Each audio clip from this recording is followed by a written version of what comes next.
doing things awesomely thus far. So we're now back in open session. We're out of executive session, and we're now on to agenda item 26. Actually, let's see, agenda items 26 through 31, I'm assuming, hold on here. 33, no, 34. Yeah, I guess, yeah, can we do, I guess we have to do 26 through 31 one at a time, or 26 through 34 one at a time. That's correct, sorry. All right. So this is, in all those years of listening to Ron when he did this, I clearly didn't pay enough attention. So now that I actually have to look at these things. So the first one is from Emily Wilde Turner, and in this case, she had a prior violation and received a letter of ed, and then she had 2 additional filing violations as a lobbyist. At its November 17th meeting, the commission reduced those violations from over $4,000 to a little over $800. Ms. Wilde has not paid those, and instead we have received a letter from the CEO of Disability Rights Oregon asking the commission to reconsider and waive the penalties altogether. I have no particular recommendation. The letter from the CEO of Disability Rights explains that Ms. Wilde Turner has been on FMLA, has a seizure disorder, and provides some information for you to consider as to whether you would reduce or waive the penalties that were determined at the November 17th meeting. Commissioner Hollister. I, for one, find the CEO's explanation compelling and would be happy to make a motion that we reduce the fees to 0 given these extraordinary circumstances. Commissioner Newell. Thank you. Yes, a similar comment as well, and wondering if there is a historical precedent of how we've treated similar situations in the past so that we can be consistent in our actions, as well as wondering if there is an additional opportunity for further education here while my aide tears apart the room. Yeah, I'll carry on that. I had the same question: is there a precedent, number one, but number two, if there's not, are we setting a precedent? Commissioner or Vice Chair Fiscom. You're muted. On mute.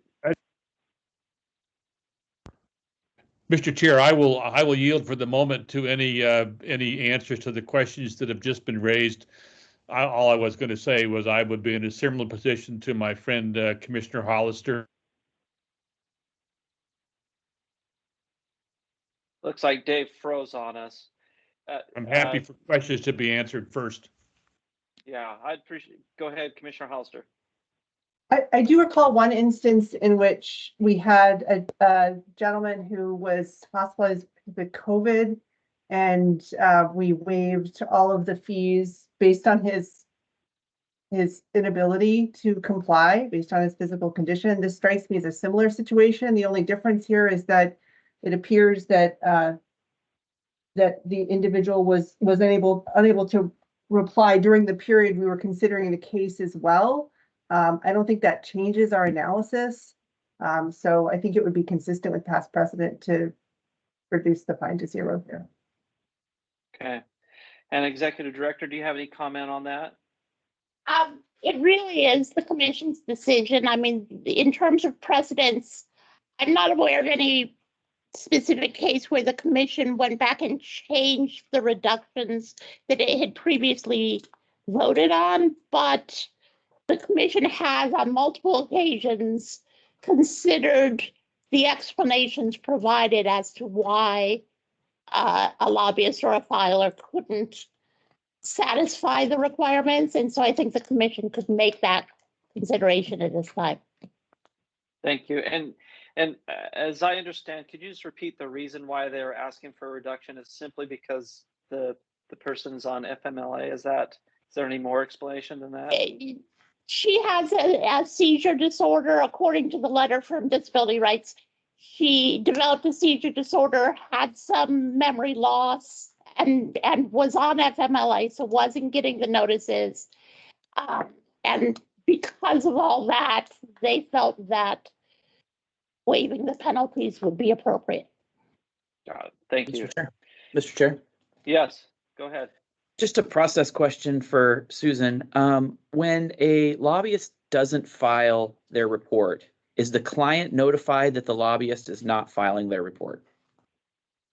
I can, thank you.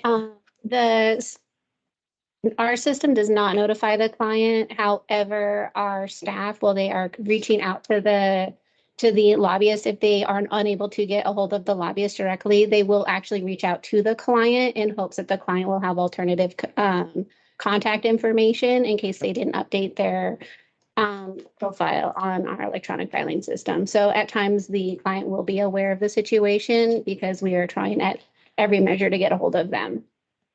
I will add that in this case, the client was informed. And basically, my understanding is that Ms. Wildy Turner was kind of arguing with the client saying, I was on FMLA, you're the one that was getting the emails, you should have let me know, or basically arguing about who should pay our penalty. No, I mean, I'm fine going along with the motion based on the circumstances, but I am troubled that this is 3 instances, 2 of which ran for consecutively for 6 months to get this resolved. So I'm a little, this isn't, 2 weeks later, the client was notified and we made a mistake. I mean, this ran for over 6 months. So I'm troubled, but I'm willing to support the recommendation.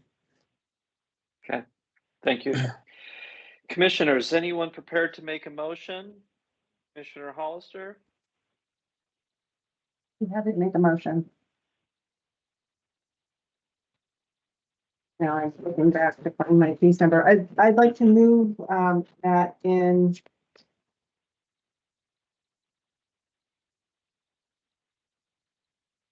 She gets to make up her own motion for this. Yeah, we don't have a Yeah. specific. I guess motion. it's case, there's not a case number. So in the matter of Emily Wildy Turner, agenda item number 26, I'd move that we amend the fine imposed at our past meeting from, it's like it was originally $840 to $0.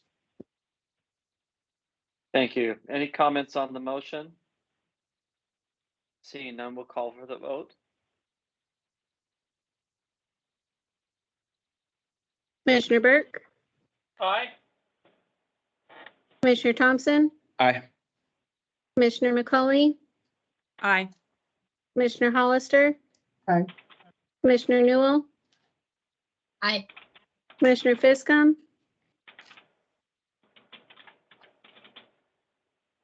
Thumbs up. Thumbs up. Chair Lindsay, Aye. motion passed 7-0. Thank you. Executive Director Myers, agenda item 27, please. Yes, item 27, this gentleman had no prior violations. For the third quarter, he accrued penalties of $40, and in the fourth quarter of $30.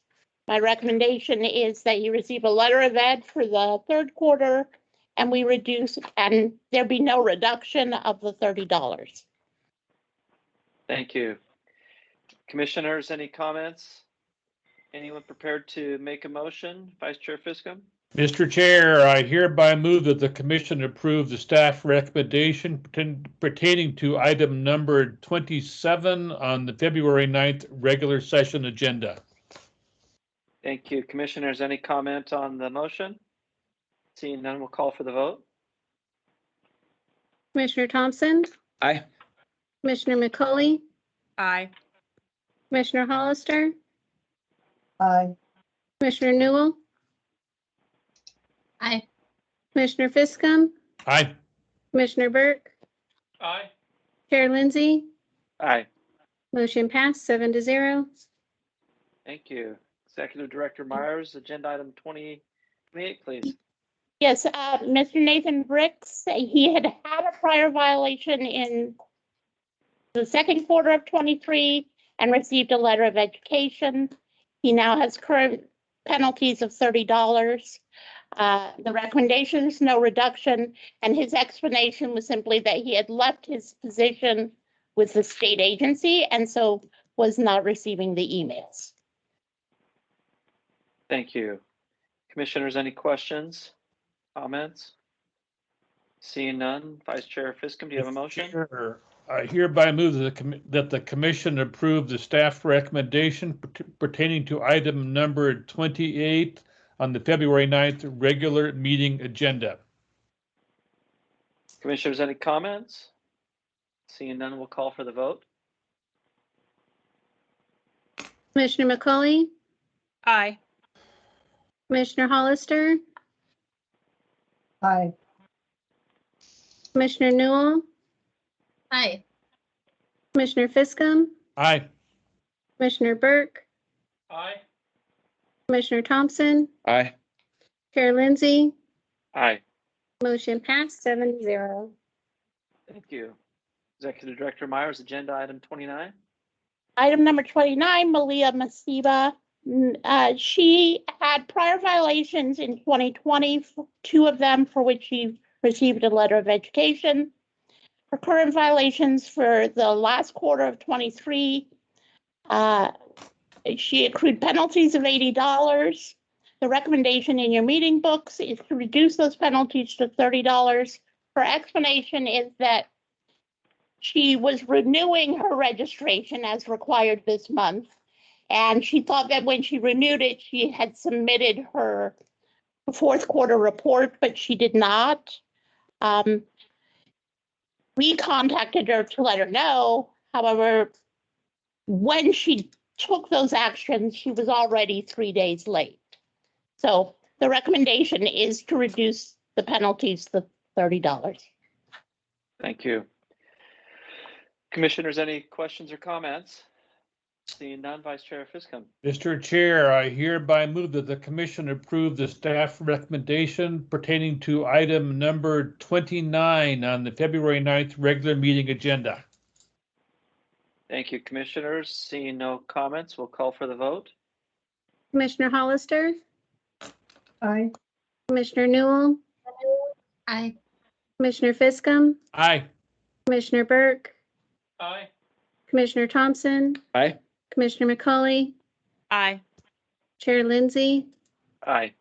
motion passed 7-0. All right, Executive Director Myers, agenda item 30. Item 30, this lady, she had prior violations, a prior violation in 2020.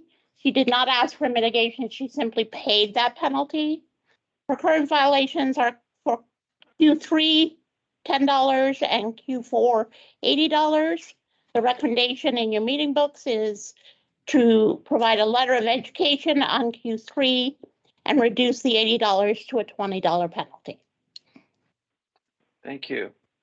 Commissioners, any comments or questions? Seeing none, Vice Chair Fiscom. Mr. Chair, I hereby move that the commission approve the staff recommendation pertaining to item number 30 on the February 9th regular meeting agenda. Commissioners, seeing no comments, we'll call for the vote. Commissioner Hollister, Aye. Commissioner Newell, Aye. Commissioner Fiscom, Aye. Commissioner Burke, Aye. Commissioner Thompson, Aye. Commissioner McCauley, Aye. Chair Lindsay, Aye. motion passed 7-0. Thank you. Agenda item 31, Executive Director Myers. This is lobbyist Lloyd Banks. He has no prior violations. His current violations are $20 for Q3 and $100 for Q4. The recommendation is a letter of education for Q3 and reduce the $100 to a $20 penalty. Thank you. Commissioners, any comments? Seeing none, Vice Chair Fiscom. Mr. Chair, I hereby move that the commission approve the staff recommendation pertaining to item number 31 on the February 9th regular meeting agenda. Thank you. Seeing no comments, we'll call for the vote. Commissioner Newell, Aye. Commissioner Fiscum, Aye. Commissioner Burke, Aye. Commissioner Thompson, Aye. Commissioner McCauley, Aye. Commissioner Hollister, Aye. Chair Lindsay, Aye. motion passed 7-0. Executive Director Myers, agenda item 32. Yes, the lobbyist client here had prior violations in 21 and 22, which were simply paid. The current violation was $40. My recommendation is to provide a letter of education, and part of it is the explanation. The filing date happened right when the snow and ice storm hit, and the filer for this client had no electricity and so could not complete the filing. So I think a letter of education is appropriate. Yes, thank you. Commissioners, any comments? Seeing none, Vice Chair Fiscum. Man, Oh, Mr. hold on. Chair. Hold on. Commissioner Hollister has her hand Pardon raised. me. I mean, I guess I'm just wondering if we need to issue a letter of education in this case, given the circumstances. It seems like it might also be appropriate. I don't know what I'd call it, to just dismiss the matter. I don't know, Executive Director, what your thoughts are on that. My thoughts are that one, she has had prior violations, which she admittedly paid, but two, to provide a letter of education to encourage her and educate her, and she does not have to wait until the last minute. So that should an ice storm hit, she would have, I mean, she had 15 days to make this filing. Okay, Okay. I mean, appreciate that. I would also wonder how many folks do file on the last day, but that's a different question. Yeah. Procedurally, though, that's a good question. I assume that we could make a motion to simply dismiss the case, right? To reduce the penalties to 0, that is up to the commission. Okay. Commissioner Hollister or Vice Chair Fiscum, do either of you have a motion? Mr. Chair, I do, but I'm happy to yield to Ms. Hollister if she would I like. think I see her shaking her head no, so. I think I see that as well. I defer. This is item number 32, right, Mr. Chair? Yes. Yes. I hereby move the commission approve the staff recommendation pertaining to item number 32 on the February 9th regular meeting agenda. Thank you. Commissioners, any comments? Seeing none, we'll call for the vote. Commissioner Fiscum, Aye. Commissioner Burke, Aye. Commissioner Thompson, Aye. Commissioner McCauley, Aye. Commissioner Hollister, Aye. Commissioner Newell, Aye. Chair Lindsay, Aye. motion passed 7-0. Thank you. Executive Director Myers, agenda item 33. Item 33, this client had prior violations, quite a few. In 2019, they had a penalty of $20. In 2021, $10, 2022, $10, 2023, $10. In each of those times, they never asked for mitigation. They simply paid their penalties. The current violation is the fourth quarter of 2023. In this case, they have $100 in penalties. When I first looked at this, I was following former Director Burson's practice of saying this is a fourth or fifth violation at this point, no mitigation, no reduction. However, I do note that they paid all their prior penalties, so they've never asked for mitigation. So my current recommendation would be to have the commission issue a letter of education because this was their first request for a waiver or mitigation. And this is for agenda item 33, right? Correct. So it would be no reduction, but also a letter of education. It would be a letter of education in lieu of the penalties. So, Mr. Chair, I Go ahead. I apologize for interrupting you if I did. I just want to make sure I understand. The document I have in front of us says recommendation, no reduction for fifth violation. Ms. Executive Director, is that still the case? And would there be, by your recommendation, a letter of education on top of that? Or summarize what the your final recommendation would be, please. Thank you. Sorry about that. Yes. So when David brought this to me, I was simply going on sort of, this is a fifth violation, and under our practice, that would be no reduction. So that is what I wrote. Subsequently, when I really started thinking about it, I feel that if they had the prior violations, but they simply paid and didn't ask for any mitigation, that should be considered. So it is up to the commission whether they want to stick with Ron's practice of, if there's a violation, whether they pay or not, it counts and we don't reduce for a fourth violation, or if they want to exercise the commission's discretion and do a letter of education instead. So what I understand is that she's currently recommending that we, in lieu of the fees, meaning we reduce to 0, we send a letter of education, is what I understand that you're recommending. That is correct. So, okay, go ahead, Dave. You have your hand raised. Mr. Chair, I have one other question. Thank you, and I'll let our administrator lower my hand in a moment, as she is wont to do, appropriately so. Has this organization asked for a mitigation? Have they asked for consideration in any respect? They haven't in the past. It has not in the past, as I understand it, but it has not asked for mitigation or for consideration at this time either. Is that right? No, they did ask for mitigation this time. They explained that the entity had ceased operations and their email accounts had terminated. And so Right. they were not receiving the email notices from EFS. Thank you for that reminder. I remember that now. And I thought the organization had gone out of existence. So thank you for that confirmation. Thank you. Sure. Yes, go ahead, Commissioner Thompson. Another process question on this computer system we have. If it tries to send an email and it doesn't go through, do we get notified? Oh, It is so annoying. yeah.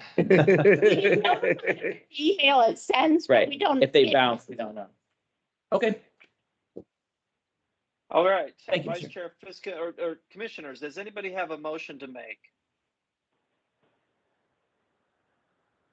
Mr. Chair, I would just make my comments, and I'm prepared to make a motion unless someone else wants to do it. But I'd recommend that we not reduce the violation. That would be my personal preference, and but I'm happy to listen to other suggestions. Mr. Chair, I'm happy to.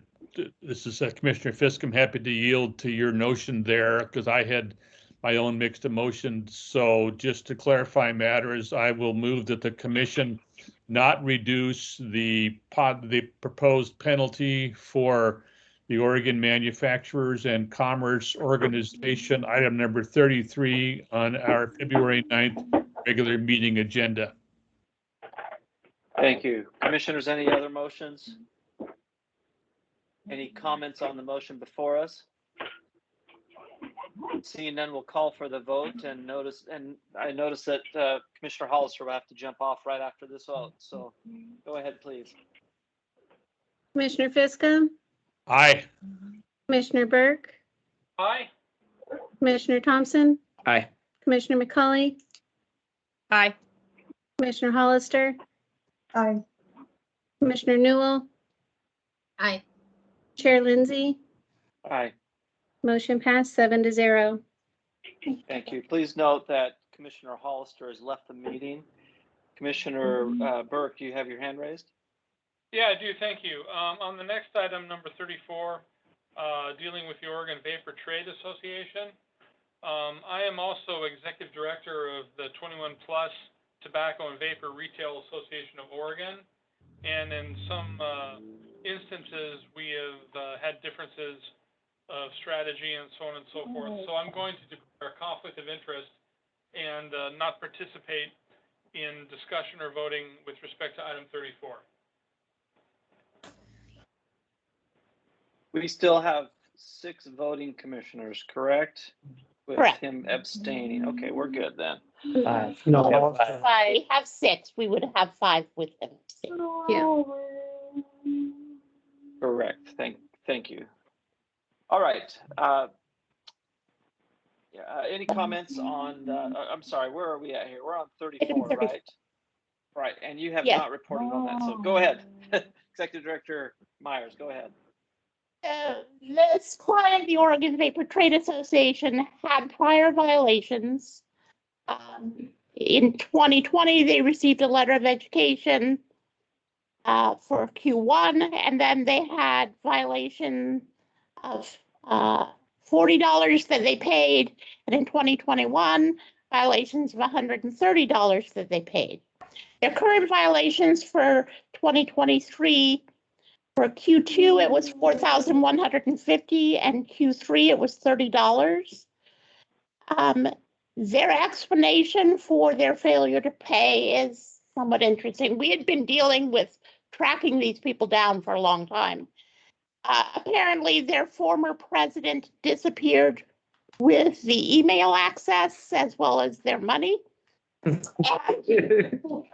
unfortunate. It was a very unfortunate situation, but the recommendation, because this is a 4th violation, 4th and 5th violations, the recommendation in your meeting books is no reduction. Thank you. Any comments, commissioners?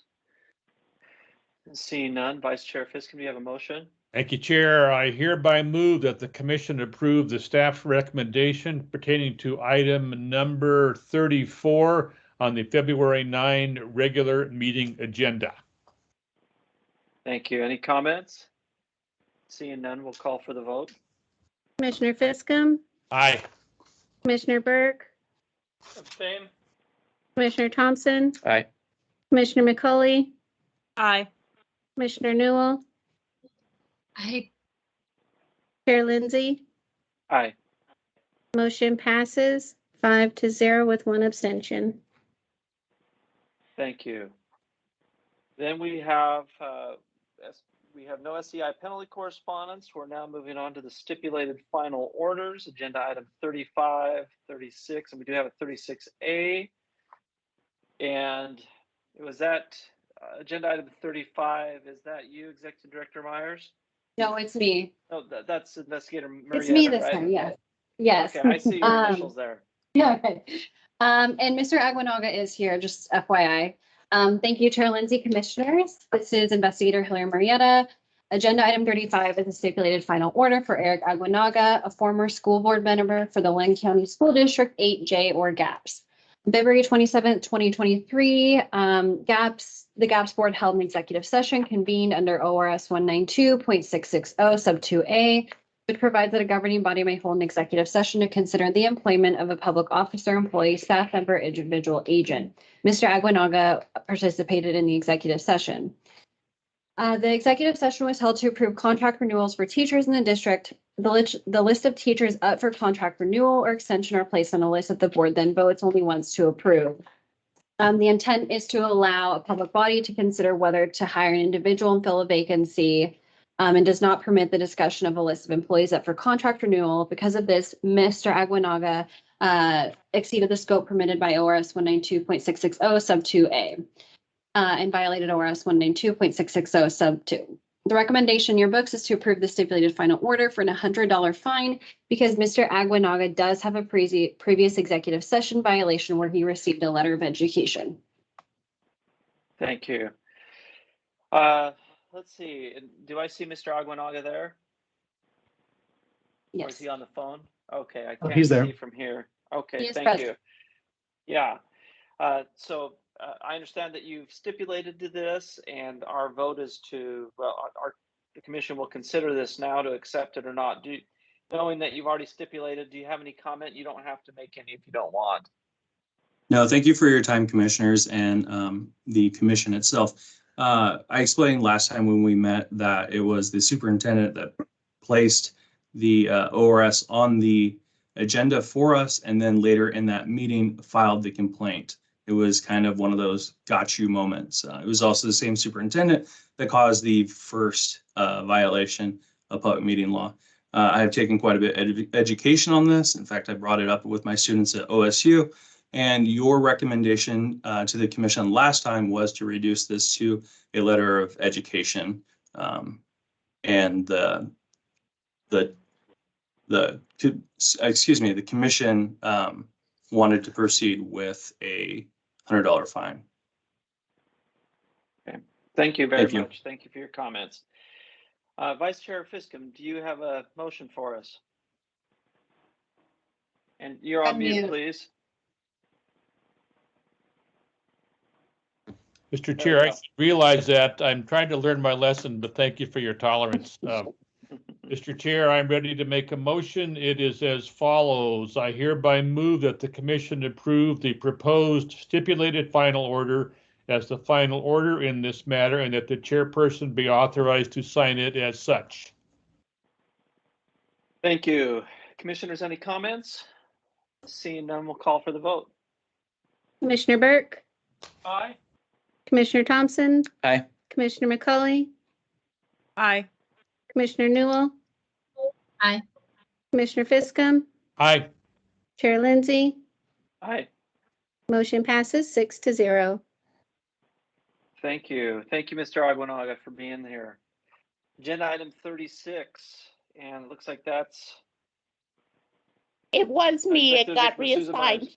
It got reassigned to Jen. Yes. Thank you, Mr. Pacheco. All right. Thank you, Chair Lindsay and Commissioners. This is Investigator Daniel Pacheco for the record. Agenda item 36 in your meeting book is a stipulated final order for Bill Holland, a former city councilor for the city of Powers. On August 25th, 2023, the commission moved this matter to investigation to determine if Mr. Holland violated the use of office and conflicts of interest provisions.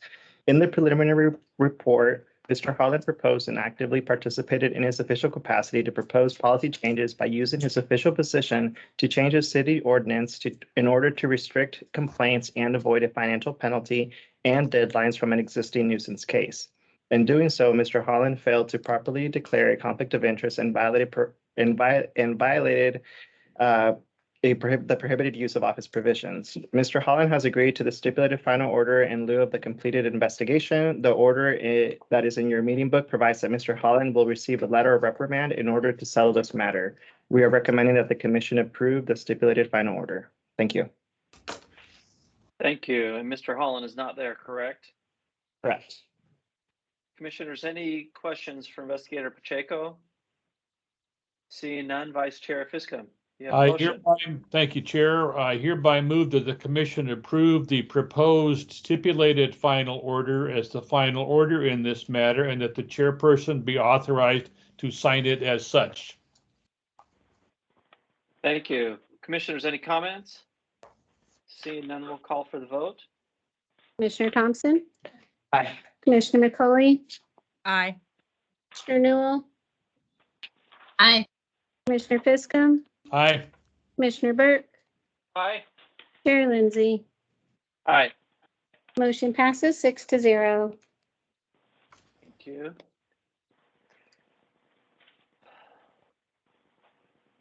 And then we have agenda item 36A, which I do not see on my paper. Oh, there it is. Okay, I see it. That's the Spencer Lewis matter.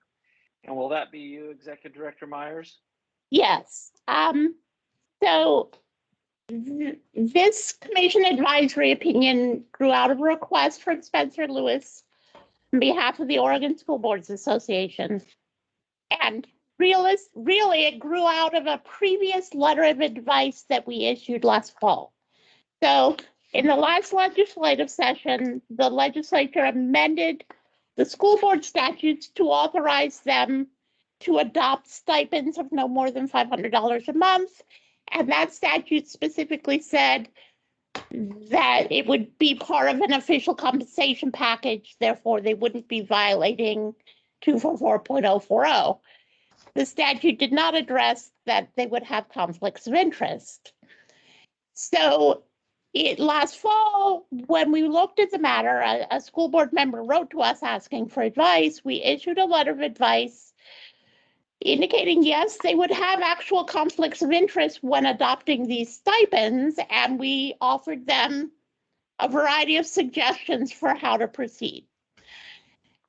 Following that, the OSBA and the legislator, Rep. Bowman and Ron and I, we met together to talk about what are the options? How do we fix this sort of dilemma? And they raised the issue of how would a school board ever vote on its budget? So the request from OSBA was both, is there a way to handle the conflicts? Basically, they were asking if the class exception would apply so that they could vote on the award of the stipends as well as vote on the budget. As the OSBA and I have discussed, they're kind of the first ones to ask that budget question, but the answer applies to all sorts of entities, which, when the county commissioners vote on the budget, that includes their own salaries. They've never asked us how to handle a conflict of interest in that situation. The opinion that is in your meeting books is that they would have conflicts of interest at all of these various decision points as outlined in the opinion, that the class exception would not apply. And we, Sean and I and Dan, we wrestled with this, but the commission has previously issued opinions saying specifically that class exception does not apply to a governing body, that the mere fact that you are an elected official doesn't create the class. We have applied the class exception in situations where, although you're a public official, you're part of a separate class consisting of an industry, occupation, or so forth. So we tried to see if the class exception would apply. We tried to see if there would be other options. Inevitably, I think what we came down with is the class exception does not apply. They do have conflicts of interest. Other than the budget process, there is a system in place where they could handle those conflicts. Not an ideal system, but they could simply make their announcements and vote separately. But realistically, I think they need a legislative fix on the budget adoption. Okay. Chair?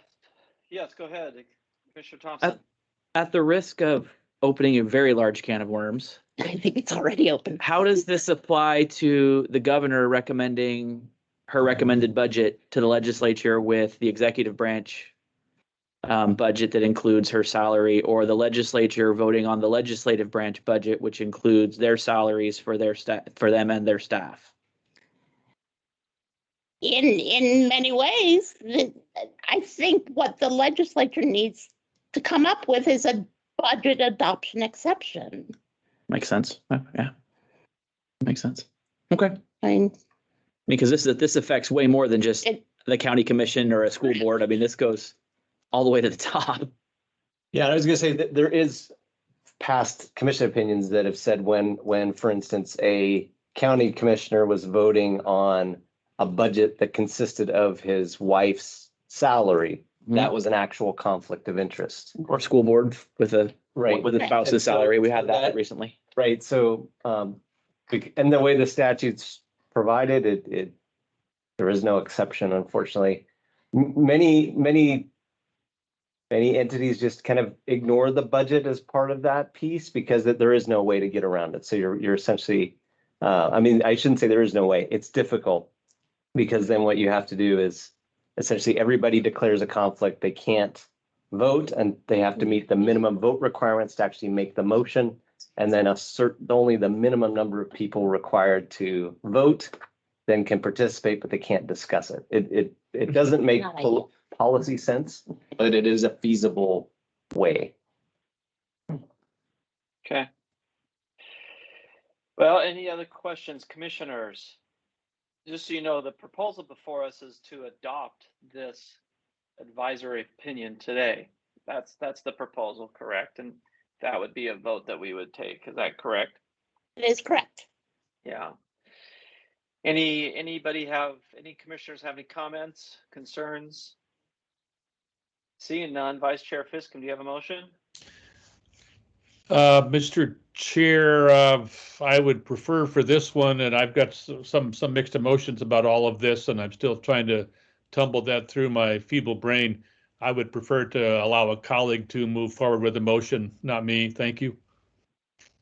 Have you decided if that motion was made to adopt it? Do you know what your decision is on that motion yet, or are you still considering? Still considering. Part of what I was fumbling with in my head was the comment on one of the final pages of our document, just before your proposed signature.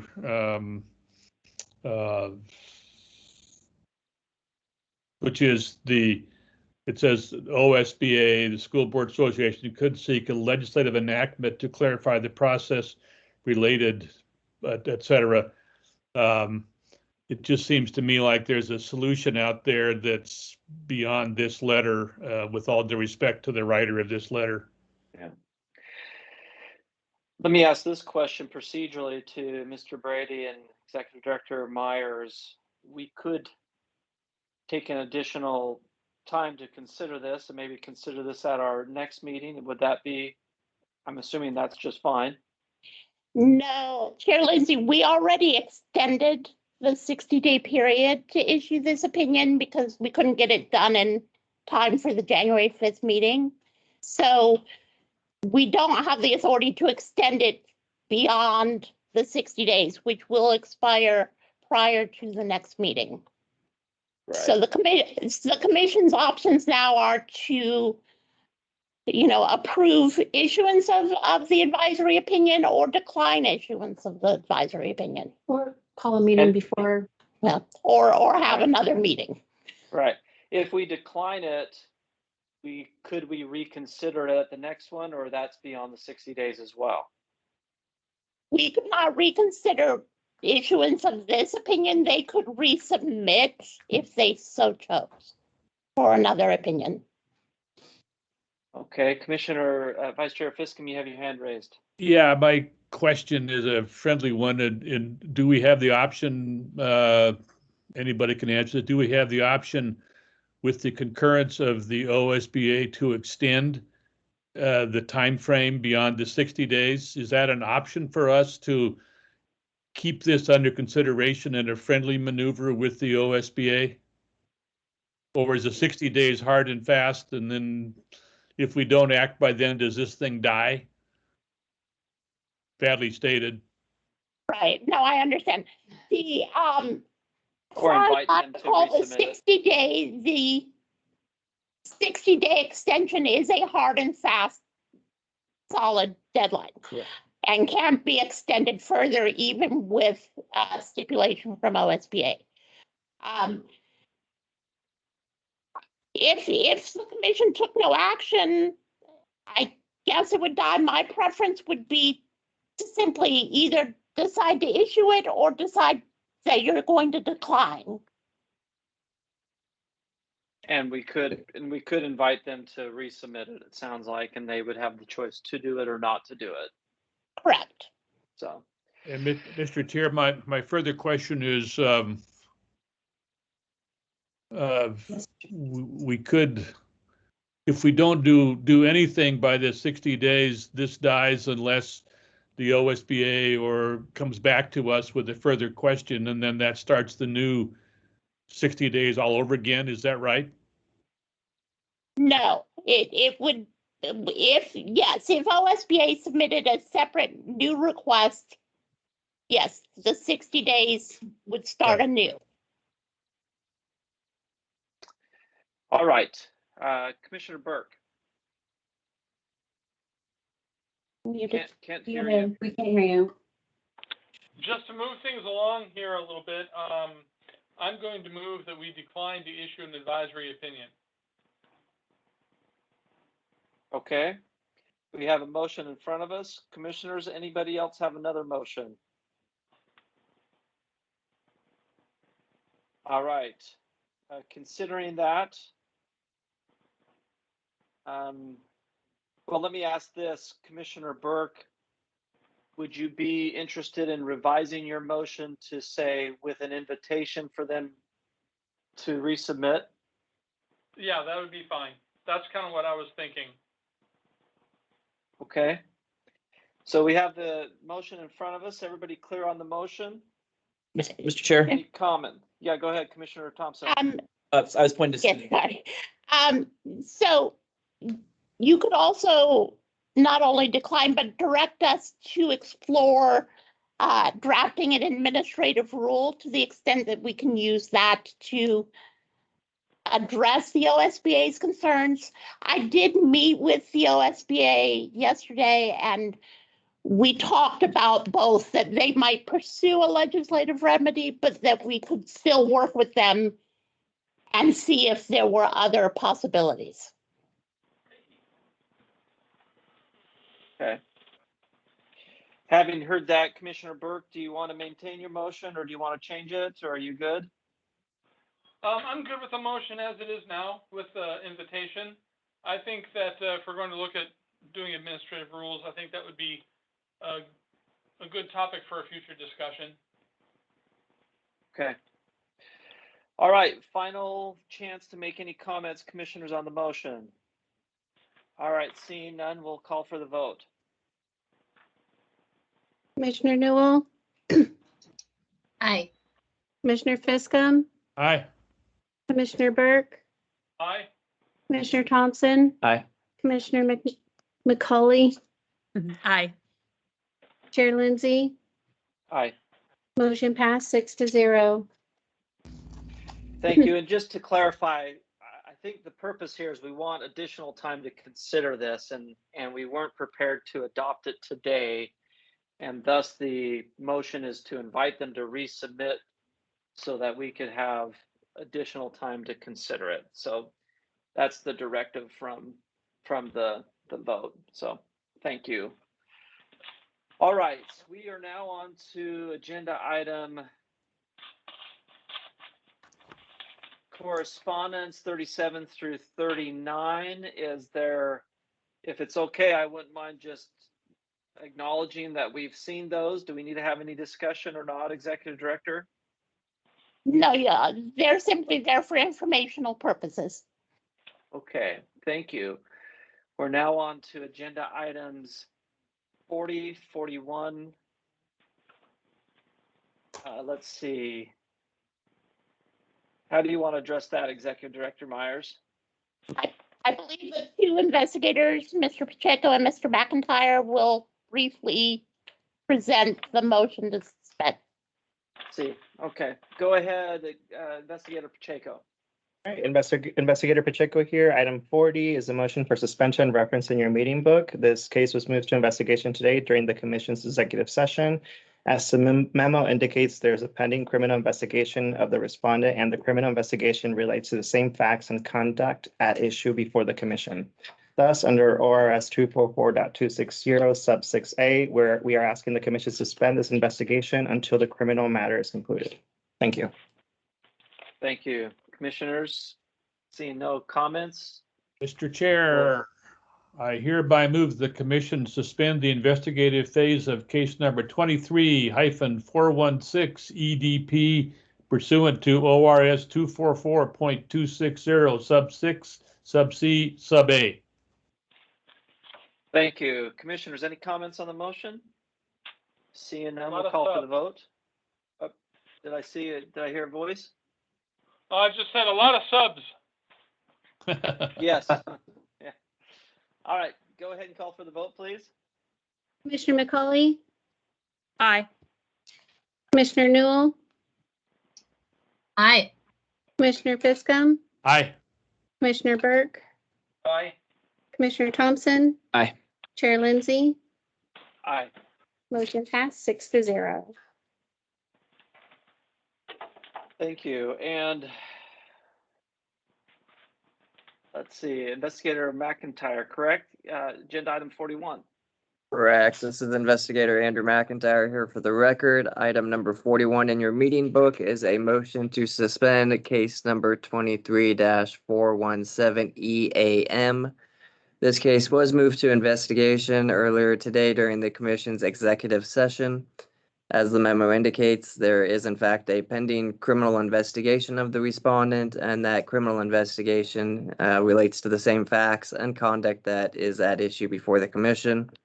So under ORS 244.260 subsection 6, subsection A, we are asking the commission to suspend this investigation until that criminal matter is resolved. Thank you.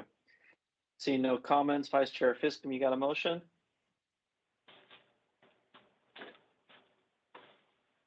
Case number 23-417 EAM pursuant to ORS 244.260 sub 6 sub C sub A. Thank you. Commissioners, seeing no comments, we'll call for the vote. Commissioner Newell, Aye. Commissioner Fiscom, Aye. Commissioner Burke, Aye. Commissioner Thompson, Aye. Commissioner McCauley, Aye. Chair Lindsay, Aye. motion passes 6-0. Thank you. Trainers report. Thank you, Chair Lindsay. Commissioners, this is Ruth Sylvester, one of the OGEC trainers. So in your meeting materials, you have the trainers report, including a list of trainings we have completed since the January commission meeting and an overview of some of the training team's highlights. And we also have a copy of the email bulletin that was sent out for former Executive Director Ron Bertram's retirement. But I would like to add some further context for the training team's highlights. Oregon Government Ethics Law training. We presented an all-staff training on conflicts of interest and prohibited use of office for the Oregon Department of Agriculture. We presented that training to 200 people. And since that training, several of their staff have reached out to us for advice and guidance on their specific issues. The overall feedback from staff, including the ODA Executive Director and the Deputy Director, has been very positive.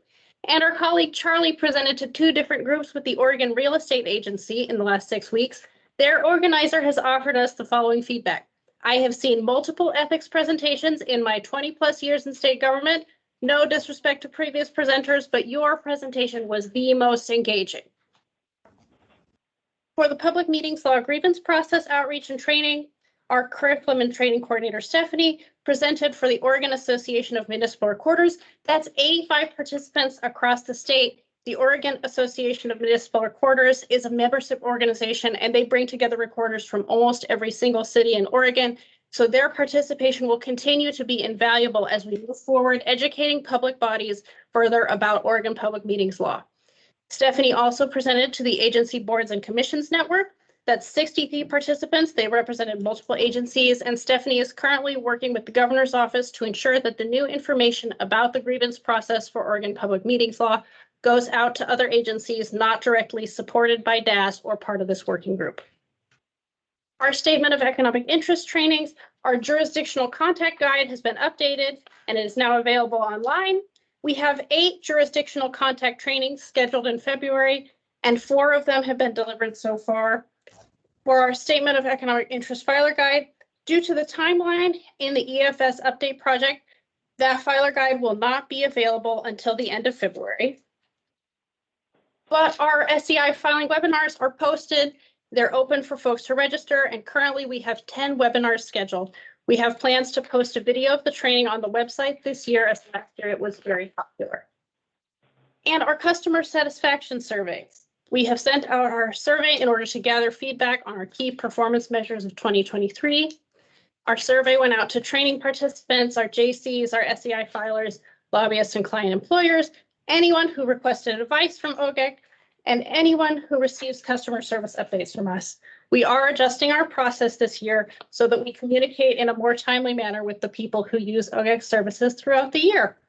And our Ethics Matters newsletter is coming out at the end of February. The focus of the newsletter will be statements of economic interest. Unless there are any questions, that concludes the trainer's report. Thank you very much. We appreciate it. Really helpful. Thanks for all your efforts. And finally, the executive director's report for her first report. Yeah. So to begin with, I would like to introduce our new staff member. Right up front here is Molly Putnam. She is our what is the position? Two? Okay. She's working with Becky and I and Stephanie on looking at our processes, making improvements to how we store information right now. Our website says that she's administrative specialist 2. Okay. So welcome to Molly. The reporting your meeting books, as you can see right now, our surplus is approximately 76,000. We are still waiting on the bill from Morrow for the remodeling costs, but that is built into the budget already. For the 25-27 budget process, that process has begun. The governor's office refined the process and is asking all the agencies to submit the high-level submission of their legislative concepts and their POPs or budget asks. We did that on the 22nd, and through the new process, everyone is supposed to sort of work with their governor's liaison and their LFOs, their fiscal officers, and work on refining those and submitting the final LCs and POPs by the end of April. For some agencies, that's moving it far up, but we always had to do it by April. So we will continue to work to develop and refine our legislative concepts and our POPs. The 2024 legislative session has begun, and earlier this week, I appeared and testified along with former Commissioner Sosa on House Bill 4117. This is the bill that would extend the Commission's advice and opinion authority to include all of public meetings law. My testimony was that it is badly needed. We get requests almost on a daily basis asking for advice on what the public meetings law requires of people. And right now we can't give that advice, or I could lose my law license. So the House Committee on Rules appeared to be receptive to the bill. Mr. Go ahead, Mr. Chair, I just had a quick comment, and I'll step on our executive's line. She did a great job testifying the other day. I watched online, knowing Representative Sosa as I do from his previous service with us on the commission. I sent him a note thanking him for his help, and he wanted me to express his appreciation to all of you for your role on the commission. I'm hoping that since that bill got heard on the second day of the 35-day session, that there'll be a chance for its final passage. Director Myers, you did a great job enunciating the rationale for the bill, so thank you very much. Thank you, Commissioner Fiscum. Mr. Chair, before we move on to the next section. Go ahead. When we're talking about the LCs for next session, is it worth a conversation about this rather large issue we have now found ourselves in? I mean, is that appropriate to come from us, or should that come from a lawmaker? Should that? I think it would be more difficult if it were coming from us, in that, as you point out, this affects a lot of people. OSBA had already discussed that they would start working with lawmakers to see if something could be accomplished. Okay, fair enough. Sorry. Go ahead. Okay. On statements of economic interest for 2023, as we ramp up to start the 2024 season, 2023, there were only 4 non-filers. One is a repeat offender who objects to SEIs altogether.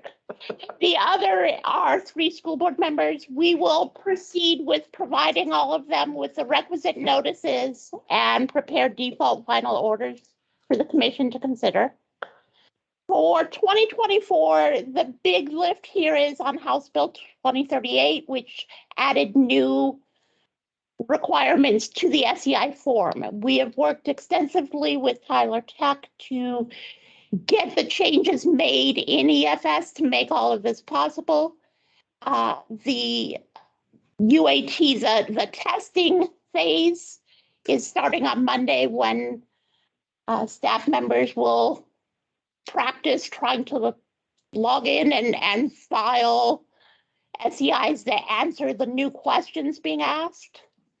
And all of this is so that the trainers, as they start the training, will then have the new format and new form questions ready to train on, and the new questions will be ready for filing season. The other news, we have posted the job opening for my former position. Applications are due at the end of the month, and looking at the schedule, we anticipate filling the position by early April. Lobbyist clients, we're down to for Q4, we're down to 3 lobbyists and 0 clients.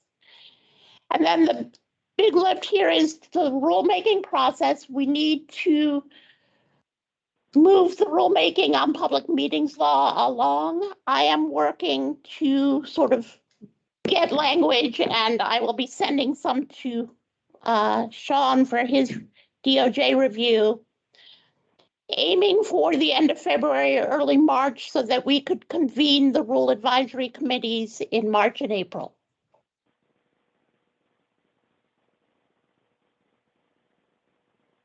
That's it. Is that it? Oh, bated breath.